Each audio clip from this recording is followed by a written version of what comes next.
This week saw the passing of a giant and a leader in our generation, a very special man, a mentor to me and an inspiration to my wife and I, Rabbi Sholom Ber Lipskar of Belle Harbor, Florida. Passed away this Shabbos. He returned his soul to his maker on Shabbos. And just after Shabbos, as we opened our phones, we got the tragic news that at the age of 78 years old, Rabbi Sholom Ber Lipskar passed away. Rabbi Sholom Ber Lipskar was a giant of a man. He moved to Belle Harbor, Florida, I believe it was in 1981, when he opened the shul of Belle Harbor. Now, Belle Harbor was a gated community that was restricted to Jews. To Jews. Yeah, restricted from Jews, yeah.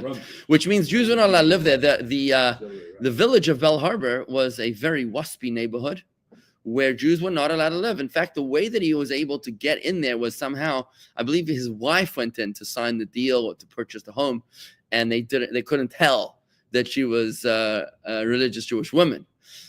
She'd have a long skirt with I don't know. But anyways, what happened was that obviously he didn't go in with his yarmulke kippur and tzitzis. Ultimately, what they managed to do in Belle Harbor is to turn it into one of the most Jewish cities in the world. Today, the place looks like a modern-day shtetl with dozens of kosher restaurants. Some of the densest population of kosher restaurants in the world are in Surfside in Belle Harbor, Florida. That's a little strip of Harding Avenue, right there, and right in Belle Harbor, you've got more restaurants than you can count in terms of high-quality kosher food. There are kosher hotels. There are many shuls. There's shuls all over, little pop-up shuls all over the Bay Harbor and Belle Harbor Island area. The place is teeming with Jewish life. Even there's a festival, like a flea market on the beach over there every Sunday. And there's, amongst the stalls, they have a kosher Chalav Yisrael, Pas Yisrael pizza station over there. It's really very, very impressive what they managed to create in a place which originally started off in the 1980s as a place that was restricted to Jews, and yet it managed to become what today is one of the most Jewish cities in the world. And who would have thought that in South Florida, in the village of Belle Harbor, I think it's the village of Belle Harbor, to be able to turn that place into the world global powerhouse that it is. It's a part of Miami, yeah. It's on Miami Beach, yeah. It's on the northern tip of Miami Beach. The Rabbi Sholom Ber Lipskar is an inspiration because I believe that he passed away as we were reading in the Torah. Passed away on Shabbos morning, but it was on Shabbos afternoon that we read in the Torah this week's Torah portion, which is the portion of Achrei Mos, after the passing of the two sons of Aaron. And I believe that in the messaging of this week's Torah portion, there's a beautiful manifestation of his life, and I'd like to share with you not only about his life, but why he was such a mentor and an inspiration to me as well. Welcome to Worldwide Wisdom. Here we go. So in the parasha of Achrei Mos, which is the reading of Shabbos afternoon last week when he passed away, and of course it's Shabbos, we read about the business plan of Judaism, as we discussed earlier this week. When you look at religion in general, you look at it and you realize that other religions, they tend to aspire to escape from this world. They tend to aspire, if you look at, lahavdil, to not to compare, because it's incomparable. But if you think about, the bastardization of religion in the terms of jihadis, what do, the jihadis? They aspire to die. There's a woman on video on YouTube. She says, you know why we Muslims have so many children? She says, because we want them to blow up. We want them to martyr, she says. We want them to martyr themselves. It's a famous video. And it's just so inhumane. It's so perverted to think that we have children so that they will die, because they actually believe that heaven is a better place than earth. And so they want them to go. And in the same thing in Christianity, and not to compare Christianity, God forbid, to Islam, but there's this concept of celibacy, of removing yourself from a marital experience if you're of elevated holiness. And in Islam, again, they remove themselves from wine, or they're fasting for 30 days straight in Ramadan. In Christianity as well, there's an obsession with death. If you think about it, there's an obsession with death. The saints, they become saints after they die, right? And they pray to people that die. They make statues out of the saints, out of trying to to glorify. It's a glorification of death. And to quote Jonathan Sachs, former chief rabbi of England, he says that Judaism is a profound rejection of death. Judaism is a profound rejection of death. Now that is counterintuitive, because in Judaism, you're supposed to eat and drink. You want to be spiritual on Shabbos? Have more cholent, have some chicken soup, and make sure to put a lot of flavoring in the chicken soup. How is that spiritual, right? You want to have a spiritual experience. You're making a covenant with God, right? How do you make a covenant with God? It's quite an amazing experience on the 8th day of a baby boy's life. How do you do that? Bring the wine. We say l'chaim. The little boy, the first thing that the little boy tastes at 8 days old is wine. What is this, right? We're teaching them young, right? We're giving him to drink. Yeah. So there's an obsession in Judaism with this world, with life, which is why in Christianity they'll tell you when somebody passes away, he's in a better place. In Judaism we don't say that. We don't say he's in a better place. No. This is a better place. This is ground zero.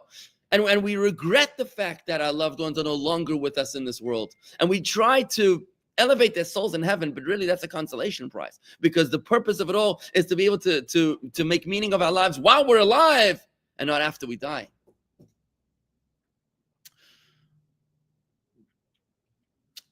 Which is why the Torah portion opens up with the name Achrei Mos, after the death of. What an interesting name for a Torah portion. After the death of the sons of Aaron. Aaron, the high priest, had 4 sons. Nadav, Avihu, and Elazar, and Itamar. 2 of those sons entered unauthorized into an area of the temple which they were not allowed to go into, the Holy of Holies. And there, their souls expired. Their souls left them. Why did they do that? Was this a punishment? Oh, no, it was not a punishment. That's exactly what they wanted. It's what they aspired towards. They wanted to elevate and connect themselves with a deep, intimate, and personal connection with God Almighty. And that's what they got.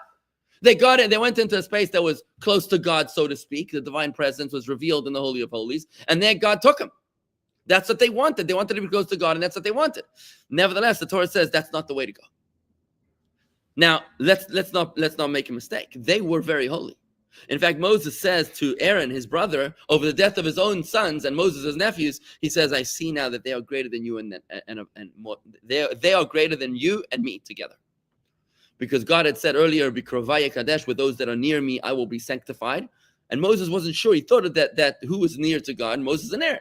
So Moses was sure that God would be sanctified through those nearest to him, Moses and Aaron. And now that he sees that God is sanctified through Nadav and Avihu, Moses says, "I see that your sons are holier than you and I."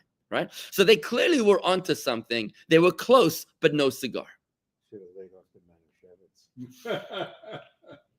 Now, as Jews, our aspiration is to live long, to be healthy, to make money, and to use it all for mitzvahs, to use your health for mitzvahs. For example, there's a beautiful story of a chassid, I believe it was Rabbi Lepler, was blessed by the Alter Rebbe. The Alter Rebbe wanted to bless him with longevity. Now, what would you do if somebody, a holy man, wanted to bless you with longevity? What would you say? So. You'd say, "Thank you very much." Yeah. Rabbi Lepler said, "No, thank you. I don't want life, which is going to be a life in which I have ears that cannot hear and eyes that cannot see." Exactly. So he said, the Alter Rebbe blessed him that he should have longevity with consciousness, with divine awareness. In other words, my understanding of the story is not that the chassid was being insolent. Of course, he wasn't being insolent to his Rebbe. But what he was saying to his Rebbe is not that he was worried about being, maybe of losing his memory or losing his faculties. I think he was saying, I just don't want to stay in this state, living longer. I want to be able to grow in my divine awareness. I want to have eyes that see what? Not physical things, of course, but godliness. I want to have ears that hear, not just hearing sounds, but hearing divine presence, right? And that's what the Alter Rebbe blessed him with, not just life, but the ability to turn that life into awareness. We worry about the years in our lives. We worry about the years in our life, but how often do we worry about the life in our years? How much life is in your years? And this is the meditation that we have to think about every single night before we go to sleep. Let me just finish this point. There's a meditation before we go to sleep at the Shema before bed, the stock taking of the day. We're supposed to reflect. What did I do to make a difference today? What did I do to reach my purpose upon this earth. I was placed in this earth in order to fulfill a mission, in order to do what? To make this world a holy place, to sanctify this world, to infuse holiness into this world, and not to escape this world like other religions want to do. No. It's about making this space holy, and that involves both inner work and outer work. The outer work is easier. The outer work is basically writing a check. It's like, I'm going to write a check. I'm going to buy a building and turn it into a shul. I'm going to buy a house, and I'm going to get a nice dining room table, and I'm going to make a farbrengen around the table. I'm going to buy a mezuzah. I'm going to buy tefillin. I'm going to buy holy books. You take a book and you donate it to an institution, and now you've made outer work. You've transformed the paper into holiness. But the inner work is much more difficult. The inner work is taking the dysfunction, like we're learning in the Maimer Chassidus, that we're learning mitzvahs mishatishka acham, the Chanukah Maimer. We're learning that it's the darkness in your life that you need to illuminate. What's the darkness? It's the trauma experiences. It's the dysfunctional relationships that you have. It's the annoying neighbor. It's your brother-in-law that you can't stand. It's your triggers in your relationship with your spouse. That's what you need to illuminate. That's what you need to sanctify. That's where you need to infuse holiness. And every night before we go to sleep, we're supposed to be reflecting and meditating upon this, upon our aggregate, upon our achievements and upon our struggles, where we're holding. Did I progress today, or was I stagnant? Am I dynamic, or am I static? Am I moving forward in my mission, or am I not, in making this world a holy and special place? I'm sorry, go ahead. That's one of the reasons studying Tanya is so important. It helps you. Studying Tanya is critical, because without Tanya, you're lost. You're like a ship at sea without a compass. The Tanya is our compass that guides our way. And if you haven't learned Tanya, folks, I want to invite you to study Tanya with me. I had a great story this week. Somebody called me from South Palm Beach, actually, to tell me that he has a nephew who became religious because of me. And I'm like, what are you talking about? I don't even know who you're talking. I didn't even met you. Who are you talking about? He says the guy studies Tanya with me on YouTube. And apparently, because he studied Tanya, it helped him find his way. I said, listen, it's not because of me. It's because of the Alter Rebbe. I'm grateful to be maybe the medium, the channel, the conduit. I'm thrilled. I'm honored. I mean, it encourages me to keep it up. But I still think we should do Tanya again here on the table. Okay, God willing, we'll get to it. I'm working on different ideas, but absolutely, Tanya is our compass in the dark waters. But I want to dive deeper into this, because the general mode is a mode of focusing on this physical world. But I want to show you how Rabbi Sholom Ber Lipskar from Bell Harbor really embodied a mentor for me and to so many of my peers in terms of being able to be the quintessential shliach. He was the Rebbe's emissary in the sense that he did not want to go out on shlichus. From what I understood, when they stood in a private audience with the Rebbe, and the Rebbe said to him, I want you to go to Miami, him and his wife, he turned white, in her words, and she was like protesting. She was like, Rebbe, how are we going to do this? How are we going to achieve? Right? And the Rebbe said to them, I am traveling with you, but it needs to be with joy. And this is a message that Rabbi Lipkar says he lived with his entire life. That as long as he realized that whenever he was in a state of joy, he knew that the Rebbe was with him, and they were able to, these weren't like, Russian Jews, or these weren't Jews that were removed from American culture. These are Americans. He's from Toronto, I think she's from New York. The husband and wife, Mrs. Chani Lipskar. These are American boys and girls. They understood what America is. They understood what America has to offer. And yet they moved to Florida, and they were not intimidated. I mean, Florida in the 60s, when they moved here, I think it was the late 60s, they weren't taken by Florida. They took Florida. They didn't allow Florida to change them. They changed Florida. They formed Florida. And when today we have, I think, over 300, maybe 200 Chabad houses in the state of Florida, it wasn't that easy. Rabbi Lipkar, in his own words, Mrs. Lipkar says that when they moved here, they couldn't pay for electricity. They were worried, she would come home and say, please God, may the lights turn on when I walk in, with their kids and everything. They went through hard times. They blazed the trail for the rest of us shluchim that came later to say, if they can do it, then we can do it too. They blazed that trail to say, yes, this can be done. They made being a shliach of the Rebbe something which we aspire towards. Rabbi Lipkar would have a Tuesday night class years ago, which was attended by hundreds of people. I think it was a Tanya class that he would deliver every Tuesday night, which was packed up the show like a Yom Kippur capacity crowd. I even heard his nephew in China wrote a message that when he was in yeshiva, his nephew wasn't even married to his niece, to Rabbi Lipskar's niece yet, it was through marriage. Before he was married, he says, we were in Boston in yeshiva, we would take the recording tape of Rabbi Lipskar's Tanya Shir and crowd around it in the 90s to be able to listen to his Tanya Shir. Can you imagine what kind of influence he had? Here's a guy who, instead of being intimidated by the American way, he influenced American life. He wasn't just an American Jew. No, whatever. Just to quote that line from Golda Meir, was he? He wasn't just a Jewish American. He was an American Jew, right? His identity was his Judaism, not just happening to be a Jew in America. He was a Jew who happened to be. Yeah, whatever. What I was trying to say. Anyways, bottom line is, I want to share with you a piece of Talmud, which brings out a deeper nuance into this aspiration of us Jews in the business plan of Judaism, which is to infuse holiness in this world, as opposed to escape this world as fast as we can, like other religions perhaps are trying to do. The Gemara tells us in Gemara Chagiga as follows: a beautiful story. The rabbis taught in a brisa. It's a story of the four sages who attempted to delve into spiritual heights, into the celestial heights. The story goes, there were four who entered into the sublime orchard, and they are the following. What is the sublime orchard? This is the sublime orchard is into the divine consciousness, into the secrets of Jewish mysticism, right? You know, there's a story about the Rambam Maimonides that they say about him that he was a Kabbalist par excellence. He was a Kabbalist of the highest of heights. If you read just the first two chapters of his Magnus Opus, it's mind-blowing to read about his divine awareness. So Maimonides, somebody was a very controversial figure. They actually burned his books. Can you imagine? The Jews burned his books because they believed that some Jews, they believed that his writings were somewhat heretical. The story goes, I forget who it was, that someone said to another, one rabbi said to another, if you only knew the greatness of Maimonides, you don't even reach his ankles. And he said, if you wanted to experience the awareness, I can share with you the awareness, the divine consciousness that he had. And this person was then gifted with the divine consciousness of Maimonides somehow by the Kabbalist who was talking to him. And the guy felt flat on the ground. He couldn't even withstand it. So imagine if you were exposed to divine awareness. Imagine you could enter into an IMAX theater, and here you would experience the secrets of the universe. What would happen to you? Imagine if you had a private audience with God Almighty, right? And you were able to experience the secrets of the universe.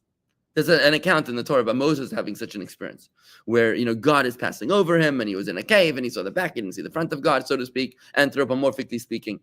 How would you react if you were exposed to such elevation, to such inspiration,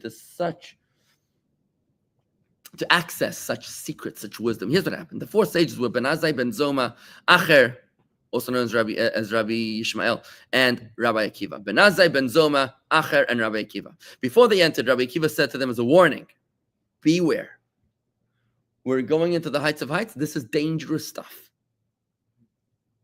When you reach near the pure marble stones, do not say there is water here, there is water here. How can we continue further? Because it says the practitioner of deceit shall not dwell within my house. Come and skip this piece over here. Fine. Here's what happened. They went in. Ben Azai glanced towards the divine presence, and he died. I believe that Ben Azai was like the sons of Aaron. Same as the sons of Aaron. They entered into a place which was spiritually elevated. And what happens to them? The soul just expired. That's what happened to Ben Azai. Same exact thing as what happened to the sons of Aaron. The second one, Ben Zoma. He glanced and became mentally unstable. In other words, whilst Ben Azai lost his life, Ben Zoma lost his mind.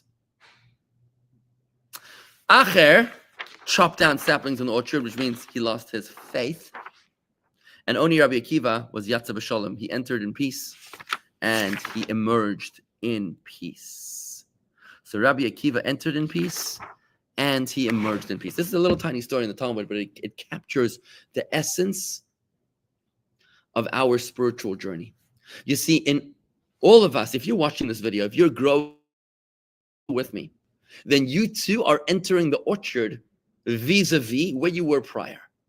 If you're learning Torah today, it's a little bit more than you were learning yesterday, right?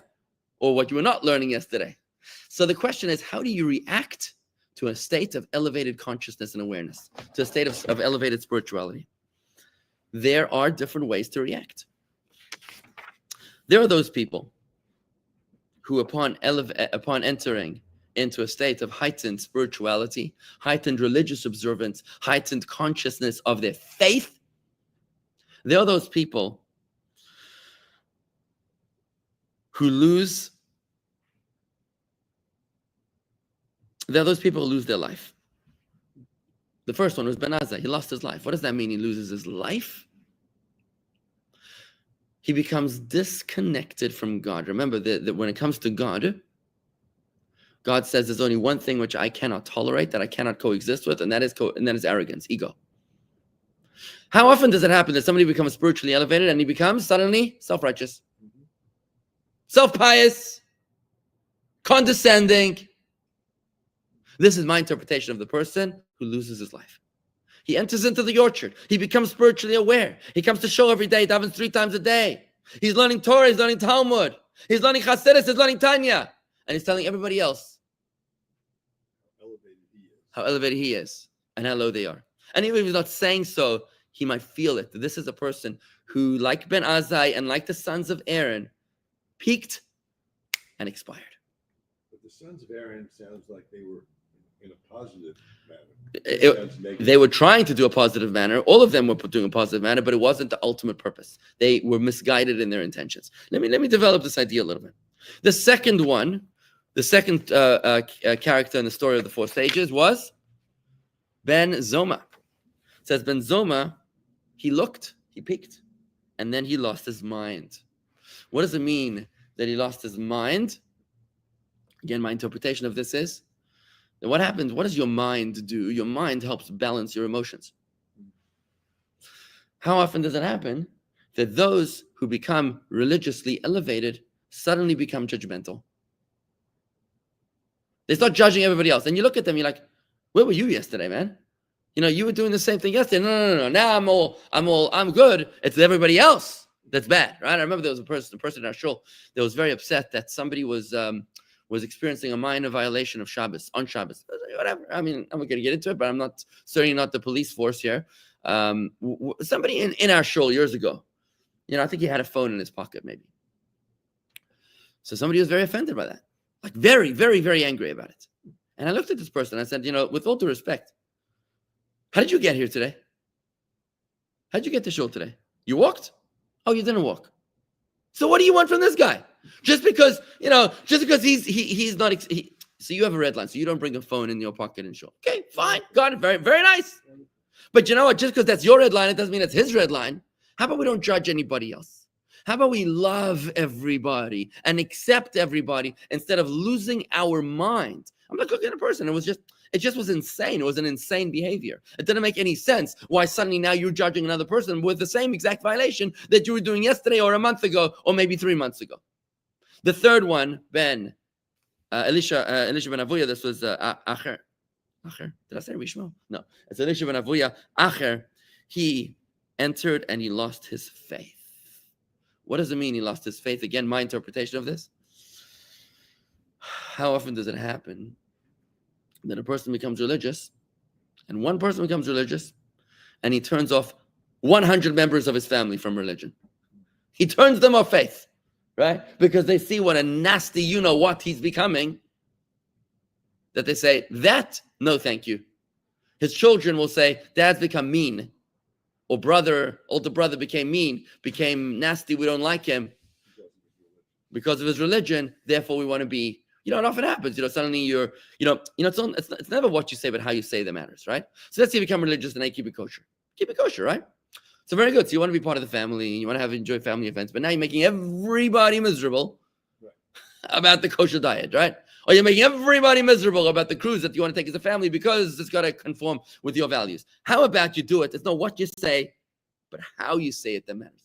You come in and say, well, the whole world's got to change because I have certain values that I've now adopted. Or you could say, listen, guys, you do your thing. We'll make it work. We'll figure out a way to make it work. You see the difference and how you can do that? So here's the third character that walks into the orchard and he loses his faith. In modern terms, I believe what this means is the person that becomes more religious and then disinspires everybody else from becoming religious. When you see, we say in Yiddish, as a Baltaiva est, veren alle hungrig. When a glutton eats, everybody develops an appetite. When you see somebody eating with gusto, you're like, oh, can I taste some of that stuff? It looks amazing, right? Because you see the passion, the enthusiasm with which they eat. When somebody becomes observant, you're supposed to feel the same thing. You're supposed to see a person elevated, aware, happy, joyous, present. Suddenly he's looking you in the eyes when he talks to you instead of looking at you distracted. He's not living a life of distraction, but a life of attention, a life of focus, a life of awareness, a life of presence, a life of meaning, where he's serene and tranquil in every experience, where he finds equanimity in the good and in the bad. He's not afraid, he's not intimidated, he's not anxious. When somebody sees that, they should say, wow, how can I get some of that? But when you have a person that uses his faith as a baseball bat against others, that's the guy that enters into the orchard and loses his faith, because he's causing other people, by his becoming religious, he's causing other people to lose religion. There was only one out of the four, Rabbi Akiva the fourth, who was nichnas b'shalom v'yatsa b'shalom. He entered in peace and he left with peace. Rabbi Akiva entered with an even keel, and he leaves with an even keel. He knew, he came with that warning, which we had before, which I didn't get into, but the warning about the marble stones. When you reach when you reach near the pure marble stones, do not say there is water here, there's water here. How can we continue further? Because it says, a practitioner of deceit shall not dwell within my house. A speaker of lies shall not abide before my eyes. What Rabbi Akiva is saying is that be wary when you become conscious. You can easily fall. You are not immune from failure just because you're rising higher. In the contrary, the higher you are, the harder you fall, right? So Rabbi Akiva is coming in with an awareness, and that's why Rabbi Akiva was the one who was able to use his faith as an opportunity to create shalom, to create peace, to create balance and serenity within this world in a most beautiful way. And I believe that is what happened to Rabbi Sholom Ber Lipskar. When he too rose up, when he was appointed by the Rebbe together with his wife in that private audience, I want you to go to Miami, and I'm going with you. There are different ways that he could have done that. He could have gone to Miami, he could have gone to Bell Harbor, and he could have been one who loses his life by having become arrogant. I'm the Rebbe's man. Rabbi Lipkar was not like that. Did the Rebbe actually physically go? No. The Rebbe said to him, I am going with you. In other words, you ask any Chabad rabbi, it's a good question, Marty. You ask any Chabad rabbi, you tell them, you guys are amazing. Look at what you created from nothing. You started 10 years ago and you got this giant, amazing experience. You guys are amazing. Any Chabad rabbi will say to you, wasn't me. It wasn't me. It was the Rebbe shining through me. I just try to stay out of the way. Right? The Rebbe is traveling with us, right? So Rabbi Lipkar could have easily become a very arrogant person. He could have easily, so to speak, lost his proverbial life, his connection to God, as he could have said, look, I remember he said to me once, when I got married, and 21 years ago, we moved to Florida. Rabbi Lipkar said to me that he was looking for a Rosh Kollel. He was looking he was looking to open an academy for married men to study post-marriage with the head of the academy, the Rosh Kollel, and he said, money is no object. I'm looking for the best in the world. This man had access to limitless funds. This is one of the wealthiest zip codes in the world. It's 33418. No, sorry, that's our zip code. 33154. We're also one of the 33154, right? Which is the Bell Harbor zip code. He said, money is no object. And I remember looking at him. I was a young married man. I'm like, wow. Chabad rabbi saying that he has no limits in his budget. That's like, I've never heard of such a thing. That's incredible, right? But instead of becoming arrogant, he was approachable. He was there. I remember whenever he spoke to me, he would talk to me eye to eye. He would know where I'm at. Listen, let's be honest. He's a very, very busy man. Very, very busy man. But when I spoke to him, I remember one time I brought one of our members to speak to him because for whatever reason, he made time. He just made time for us. He met us in his office, and it wasn't easy to get through to him. He had secretaries and everything else. He was a very, very successful and busy man, but he made sure not to forget the people behind. This was a man that didn't lose, God forbid, his life, his arrogance. He also never lost his mind in the sense that he never lost his judgment. One of the things that he did? Rabbi Lipkar opened an amazing organization called the Aleph Institute, which is an institute devoted to helping or taking care of Jewish people in the military and in jails, prisons. I think it's the United States, but maybe it might be even more. Whatever, yeah. But it's an amazing organization because think about it this way. What happens when somebody says that they're going to jail? Person here is judged, vilified, condescended towards, and nobody wants to take care of them. There's a voice note that was shared somewhere after he passed that somebody was saying, I heard this voice note that Rabbi Lipkar saved my life, and because of him, I'm religious today. Why? She said because when her father went to jail and everybody ostracized the family, Rabbi Lipkar went to visit the mother and said, I'm here for you. And Aleph will be there for you to take care of you. And your husband is a good man. And just because he made a mistake, he's not judged by the worst decision he made in his life. And we will be there. And he's our brother and we'll take care of him. And then he went down to jail and he visited the guy and he took care of him. And when he came out, the family found their faith. Right? That's what the daughter said. I'm religious because of him. Right? This is a person who became spiritually elevated, but he never became judgmental. Never lost his mind. He kept that balance. He never looked down at fellow Jews. He never judged them and said, oh, you're not religious. Oh, you're not observant. Oh, you're not doing a mitzvah. Oh, you're eating this. Oh, you're doing that. He didn't judge them. He welcomed them with an unconditional love. That was Rabbi Sholom Ber Lipskar. Just the opposite. How often does it have? How easy it is to become judgmental. Marty, doesn't it feel great to be judgmental sometimes? Doesn't it feel great when you can just look at someone else and zinger, right? You can just cancel. It's so popular in America today. You don't like someone? Cancel. Unfriend with the click of one finger stroke. You can delete your brother-in-law. It feels amazing, right? No. This is spiritual death, folks. This is the approach of Ben Zoma, who looked and he lost his mind. The third one was the one who lost his faith. And again, Rabbi Lipkar was not like this. He wasn't a man who disinspired others. On the contrary, Rabbi Lipkar was a man. You looked at him and you just said, I want to be like him. And I speak for myself. When I saw him, when I first got married, and I wasn't exactly sure what I'm going to do with my life. You remember me from back then. I wasn't sure exactly what I wanted. I knew I wanted to open a Chabad house, but what kind of Chabad house? I came from South Africa, where the shluchim lived a simple life. I mean, there were some shluchim that really were very successful, and I'm thrilled to have them as mentors as well. You can learn from every person, but Rabbi Lipkar opened my eyes to show me that no, the sky is not even the limit. When you become a Chabad rabbi, you can change the world. You're not weak. You're not intimidated. And in fact, we believe. I remember one of our members, when I first met him, he wrote a check to the Chabad for $500, maybe $1,000, and he said to me, Rabbi, I want you to know that this is the largest contribution I've ever made to charity in my entire life. This is a person who was raised in Long Island, and they came from a lower class or maybe middle class family, and they didn't really give anything, and they were kind of financially insecure, and they didn't know what giving charity was, and they made this donation, and we worked and we came close and close and close. Eventually, the guy was donating 5 digits, nice, very, very meaningful contributions. And I said to him once, I can't thank you enough. When I look at how far you've come from where you started, where you are today, I said, I can't thank you enough. And he said to me, he says, Rabbi Vigler, I want you to know that whatever we give to you doesn't come close to what you give to us.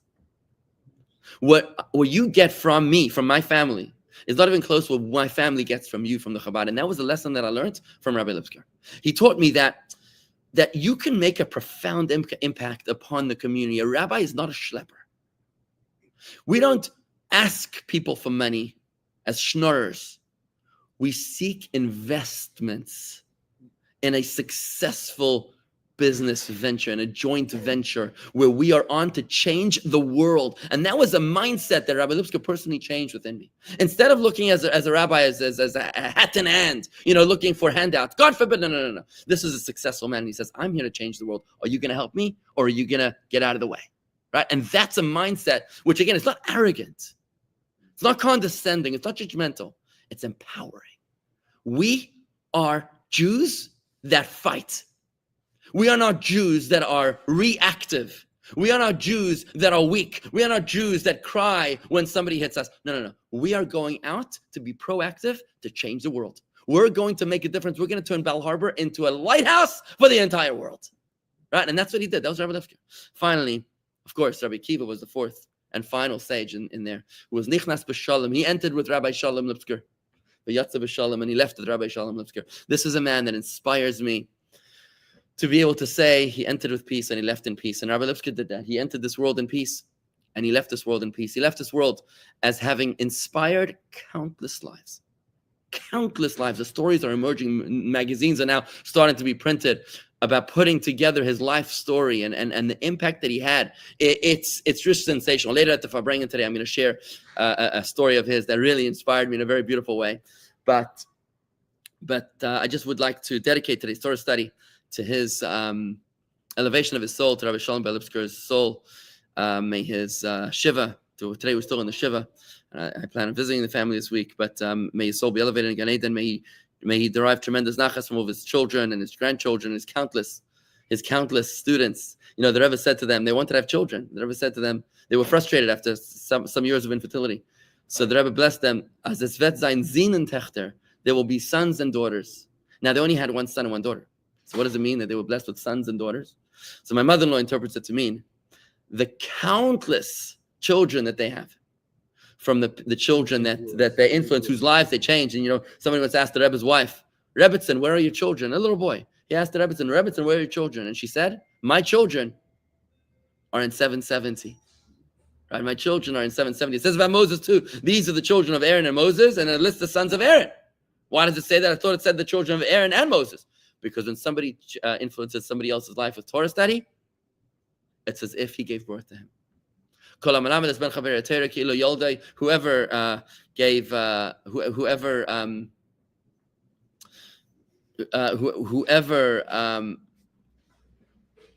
teaches somebody else's child Torah, it's as if he gave birth to him, right? And this is my tribute to Rabbi Sholom Ber Lipskar, to dedicate this Torah study to his memory, and may his power channel to us here.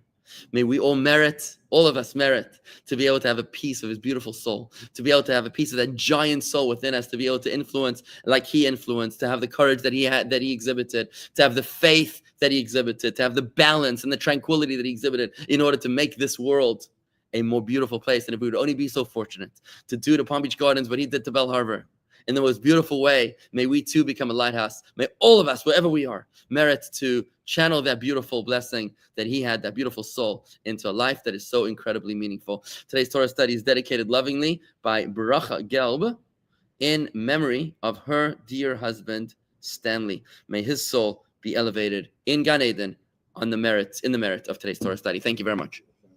L'chaim. My son,